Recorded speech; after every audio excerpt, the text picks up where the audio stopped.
دیکھیں، اگر آپ یہ سوچتے ہیں نا کہ نماز پڑھنے کے دوران میرا ذہن کہیں اور ہوتا ہے، ذہن کے اندر دنیا جہان کے خیالات چل رہے ہوتے ہیں اور جو ہے وہ توجہ نہیں ہوتی نماز کے اندر، تو ایسی نماز کا کیا فائدہ؟ تو آپ یہ سوچنا چھوڑ دیں، کیونکہ نا اللہ تعالیٰ فرماتے ہیں کہ اگر ایک ذرے کے برابر بھی کوئی اچھا عمل ہوگا نا، وہ بندہ اس کو دیکھ لے گا، اللہ تعالیٰ قیامت والے دن اس بندے کے سامنے وہ لے کر آئے گا۔ تو یہ ہمارا وضو کر کے اپنے آپ کو مصلی کے اوپر کھڑا کر لینا اللہ کی توفیق سے، اور نماز پڑھ لینا، سجدے میں سر رکھ دینا، رکوع کے اندر جھک جانا، ہاتھ باندھ کر کھڑے ہو جانا،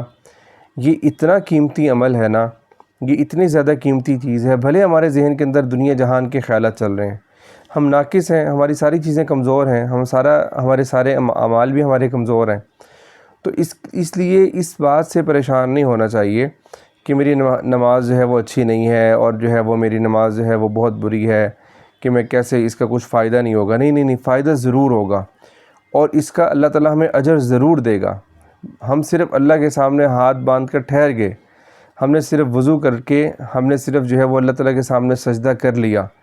تو یہ اتنا بڑا عمل ہے کہ یہ ایک عمل ہمیں قیامت والے دن بڑے بڑے عذابوں سے بچا لے گا، اور یہ اللہ تعالیٰ کی توفیق ہی تو ہے۔ اور اللہ کی توفیق کس کو کہتے ہیں؟ یہ اللہ کی توفیق ہی تو ہے کہ اللہ تعالیٰ نے ہمیں کسی بت کے سامنے سجدہ کرنے کی بجائے اپنے سامنے سجدہ کرنے کی توفیق دے دی۔ ہاں دیکھیں، بندہ اپنے کام کے اندر امپروومنٹ ہم ہر چیز کے اندر لاتے ہیں، ٹھیک ہے، ہم اپنے کاموں کے اندر اس کو امپروو کرنے کی کوشش کر رہے ہوتے ہیں، ہاں اس کو نہیں چھوڑنا چاہیے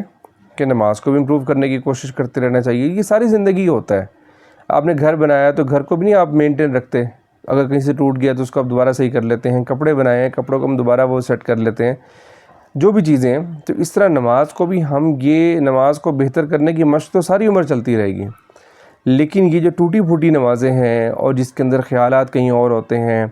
اور ذہن کہیں اور ہوتا ہے اور جو ہے توجہ نہیں ہوتی، یہ نمازیں معمولی نہیں ہیں، یہ بہت قیمتی نمازیں ہیں۔ کتنے سارے ایسے لوگ ہیں کہ جن کو ان نمازوں کی بھی توفیق نہیں ہے، کتنے سارے ایسے لوگ ہیں کہ جو یہ سجدہ جو ہے کسی اور غلط جگہ پر کر رہے ہیں۔ تو یہ اللہ کا احسان ہے اور اللہ کا کرم ہے کہ اس نے مجھے اپنی چوکھٹ کے اوپر جھکا دیا، بھلے میرا ذہن کہیں اور تھا، میرے خیالات کہیں اور تھے۔ اللہ تعالیٰ کو بھی اس بات کا پتہ ہے کہ میرا بندہ بڑا کمزور ہے،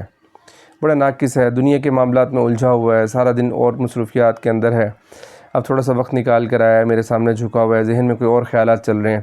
کوئی بات نہیں، اللہ تعالیٰ قبول کر لیتا ہے، اس سے بہت بڑی امید رکھنی چاہیے۔